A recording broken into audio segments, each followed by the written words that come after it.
తాకట్లో ఉన్న బంగారాన్ని విడిపించి ఆ రోజున మార్కెట్ ధర కట్టి మిగిలిన డబ్బును మీకు అందిస్తుంది కొమ్మూరి గోల్డ్.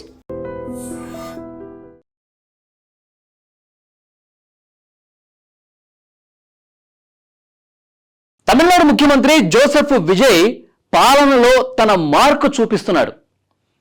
జోసెఫ్ విజయ్ ముఖ్యమంత్రిగా ఆయన బాధ్యతలు చేపట్టినప్పటి నుంచి అనేకమైనటువంటి సంచలన నిర్ణయాలు తీసుకుంటూ విజయ్ పాలన ఎట్లా ఉంటుందో చూపిస్తున్నారు. గత పాలకుల కంటే భిన్నంగా ఆయన పని చేసుకుంటూ వెళ్తున్నారు. ఇప్పుడు లేటెస్ట్గా తీసుకున్నటువంటి ఆయన నిర్ణయం సర్వత్రా ఆసక్తిని చూపిస్తోంది.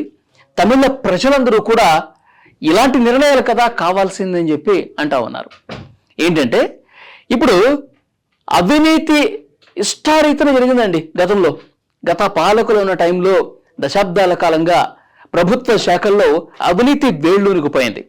విజయ్ కూడా ఆయన చాలా స్పష్టంగా ఎన్నికల సందర్భంగా హామీ ఇచ్చాడు. అవినీతి రహిత తమిళనాడును చూపిస్తాను అని చెప్పి చాలా స్పష్టంగా హామీ ఇచ్చినటువంటి పరిస్థితి ఉంది. సో దాంట్లో భాగంగానే ఇవాళ ఒక కీలకమైనటువంటి నిర్ణయం తీసుకున్నారు. ఎవరైనా సరే, ఏ అధికారైనా సరే లంచం తీసుకున్నట్టుగా ఫిర్యాదు చేస్తే నాకు 1000 రూపాయలు లంచం తీసుకున్నా, 1000 రూపాయలు లంచం తీసుకున్నట్టు మీరు ఆధారాలతో సహా ఫిర్యాదు చేయండి నేరుగా. అలా ఎవరైతే ఫిర్యాదు చేస్తారో వాళ్ళకి నేను 1,00,000 రూపాయలు ఇస్తా. ఇది రూపొందించినటువంటి పాలసీ. ఎందుకంటే ప్రభుత్వంలో ప్రతి శాఖలో కూడా అవినీతి పూర్తిగా ఏ చిన్న పని కావాలన్నా చేయి తడపాల్సిందే అన్నట్టుగా ప్రభుత్వ కార్యాలయాల్లో పరిస్థితి మారిపోయింది. అందుకే అది చిన్న పని అయినా సరే, పెద్ద పని అయినా సరే, ప్రభుత్వ అధికారులు ఉన్నది సేవ చేయడం కోసం, ప్రభుత్వం ఉన్నది, ప్రభుత్వ శాఖలు ఉన్నాయి. దీనికి ప్రజలు ఏ సమస్యలతో వస్తారో ఆ సమస్యలను పరిష్కరించడం కోసం వాళ్ళు ఉన్నారు. దానికి డబ్బులు ఎందుకు అడుగుతున్నారు, అవినీతి ఎందుకు జరుగుతూ ఉంది? సో దీన్ని పూర్తిగా నిర్మూలించాలి. ఎవరైనా సరే ఒక 1000 రూపాయలు లంచం తీసుకున్నా సరే ఆధారాలతో సహా మీరు ప్రభుత్వానికి తెలియచేయండి. తెలియజేస్తే మీకు 1,00,000 రూపాయలు బహుమతిగా ఇస్తాం. అలాగే ఆ అవినీతి చేసినటువంటి అధికారిని కూడా పూర్తిగా అక్కడి నుంచి సస్పెండ్ చేసే ప్రయత్నం చేస్తాం. మళ్ళీ అవినీతి చేయటానికి, మళ్ళీ లంచం అడగటానికి భయపడే విధంగా అలాంటి కఠినమైనటువంటి చట్టాలను కూడా రూపొందించే పనిలో ప్రస్తుతం జోసెఫ్ విజయ్ ఉన్నట్టుగా తెలుస్తోంది. ప్రతి కార్యాలయంలో, ఏది రిజిస్ట్రేషన్ల శాఖ కావచ్చు, రెవెన్యూ శాఖ కావచ్చు, తర్వాత పోలీస్ డిపార్ట్మెంటు, ఇట్లా ప్రతి శాఖలో కూడా అవినీతి వేళ్ళూనికిపోయింది. ముఖ్యంగా ట్రాన్స్పోర్ట్ డిపార్ట్మెంట్లో. సో ఈ శాఖలన్నింటిలో కూడా అవినీతి రాజ్యం వెళుతోంది. సామాన్యులు చాలా ఇబ్బంది పడతా ఉన్నారు. వేలకు వేల రూపాయలు లంచాలు ఇవ్వాల్సినటువంటి దుస్థితి ఏర్పడింది. కాబట్టి దీన్ని పూర్తిగా ప్రక్షాళన చేయాలంటే ఒక మంచి పాలసీని తీసుకురావాలన్న ఉద్దేశంతో ఎవరైనా సరే అవినీతి, ఎందుకంటే ఇప్పుడు ప్రతి ఒక్కరి దగ్గర సెల్ ఫోన్లు ఉంటాయండి. సెల్ ఫోన్ అంటేనే ఒక కెమెరా అని దాని అర్థం. సో గుట్టు చప్పుడు కాకుండా ఎవరు లంచం అడిగినా ఫోన్లో అడిగితే రికార్డ్ చేయండి, నేరుగా అడిగితే కెమెరా ఆన్ చేసి రికార్డ్ చేయండి. వాళ్ళకి తెలియకుండా నేరుగా ఒక హెల్ప్ లైన్ నెంబర్ ఇస్తారంట. ఆ నెంబర్కి ఫోన్ చేసి చెప్పొచ్చు, ఆధారాలు ఇవ్వచ్చు. ఆన్లైన్ పోర్టల్ ఒకటి ఉంటుంది.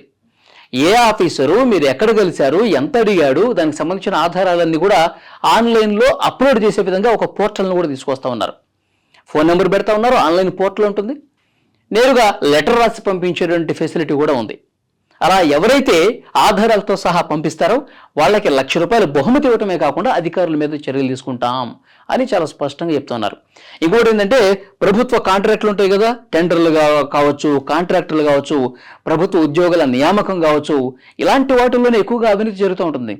మీకు ప్రభుత్వంలో ఈ ఫలానా ఉద్యోగం ఇప్పిస్తాం, ఒక 10 లక్షలు ఇవ్వు, 10 లక్షలు ఇస్తే నీకు ఆ ఉద్యోగం గ్యారంటీ, నెల రోజులు తిరగకముందే నువ్వు ఆ సీట్లో వెళ్ళి కూర్చుంటావు. సో ఇలాంటి అవినీతి అక్కడ బాగుంది తమిళనాడులో. కాబట్టి అవినీతి రహిత తమిళనాడు చేసే ఉద్దేశంలో భాగంగా ఈ 1,00,000 రూపాయల బహుమతి అనేది విజయ్ ప్రకటించారు. దానికి సంబంధించిన విధి విధానాలు కూడా రూపొందిస్తున్నారు. ఆ కార్యక్రమం అనేది జరుగుతూ ఉంది. సో డెఫినెట్గా చాలా మంచి నిర్ణయం అని చెప్పాలి. ఎందుకంటే ప్రతి రాష్ట్రం కూడా అవినీతి రహిత రాష్ట్రాలుగా తయారు కావాలంటే ముఖ్యమంత్రులు ఇలాంటి నిర్ణయాలు తీసుకోవాలి. ఇలాంటి నిర్ణయాలు తీసుకోవాలంటే డెఫినెట్గా నా రాష్ట్రం బాగుపడాలనేటువంటి ఒక నిజాయితీ ఆ ముఖ్యమంత్రిలో ఉండాలి. అలాంటప్పుడే ఇలాంటి మంచి నిర్ణయాలు వస్తాయి. దీన్ని స్ఫూర్తిగా తీసుకోవాలి. వయసులో చిన్నవాడైనా సరే, మొదటిసారి ముఖ్యమంత్రి అయినా సరే, పరిపాలనలో అసలు అనుభవం లేనివాడైనా సరే, మంచి నిర్ణయాలు తీసుకుంటున్నాడు. ఎందుకంటే అతనిలో ఒక నిజాయితీ ఉంది. నా రాష్ట్రాన్ని నేను బాగు చేసుకోవాలి, నా ప్రజలకు ఎలాంటి కష్టం కలగకూడదు అన్న ఒక మంచి మనసు విజయ్లో ఉంది. కాబట్టి ఆయన తీసుకున్న నిర్ణయాలు కూడా అంత సంచలనంగా మారుతున్నటువంటి పరిస్థితి ఉంది. ఇదే కాదండి, ఆయన 200 యూనిట్లలోపు ఉచిత విద్యుత్ మొదటి ఫైల్ మీద ఆయన సంతకం చేశాడు. తర్వాత పిల్లలు వెళ్ళే స్కూళ్ళకు వెళ్ళేటువంటి పాఠశాలలకు, కాలేజీలకు, దేవాలయాలకు, ఇక్కడ బస్టాండ్లకు, ఇలాంటి చోట్ల 1/2 కిలోమీటర్ దూరమే వైన్ షాపులు ఉండాలని చెప్పి ఇంకో నిర్ణయం తీసుకున్నాడు. అది కూడా పెద్ద సంచలనం అయింది. గతంలో ఏ ముఖ్యమంత్రి, ఏ పార్టీ కూడా తీసుకున్నటువంటి నిర్ణయాలు ఇప్పుడు విజయ్ తీసుకుంటున్నాడు. ఔరా అనిపిస్తోంది. నిజంగా తమిళనాడు ప్రజలందరూ కూడా ముఖ్యమంత్రి జోసెఫ్ విజయ్కి హ్యాట్స్ ఆఫ్ చెప్తా ఉన్నారు. ఎస్, ఇలాంటి ముఖ్యమంత్రి మనం కోరుకున్నది. అలాంటి ముఖ్యమంత్రి తీసుకున్నటువంటి నిర్ణయాలు చాలా అద్భుతంగా ఉన్నాయి. ఇన్నాళ్ళకు ఒక మంచి నాయకుడు వచ్చాడని చెప్పి అక్కడున్న యువత, మహిళలు కూడా చెప్తా ఉన్నారు. నిజంగా జోసెఫ్ విజయ్ ఒక ఆఫీస్కి వచ్చినట్టు వస్తూ ఉన్నాడండి. ఎందుకంటే గతంలో పాలకులు మంచి ఖద్దరు షర్ట్లు వేసుకొని వచ్చి డాబుగా కూర్చొని ఏదో సమీక్షలు చేసి ఇట్లా ఉంటారు. కానీ విజయ్ అట్లా కాదు. ఒక బ్లౌజర్ వేసుకున్నారు, అంటే ఒక కోట్ వేసుకొని ఆఫీస్కి వస్తూ ఉన్నారు. ఈరోజు మనం ఏం చేయాలి, వ్యవస్థను ఎట్లా మార్చాలి, 1 గంట వరకు ఆ మీటింగ్స్ పెడతా ఉన్నారు. 1 గంటకి తన ఇంటి దగ్గర నుంచి ఒక క్యారేజ్ తీసుకొస్తా ఉన్నాడండి.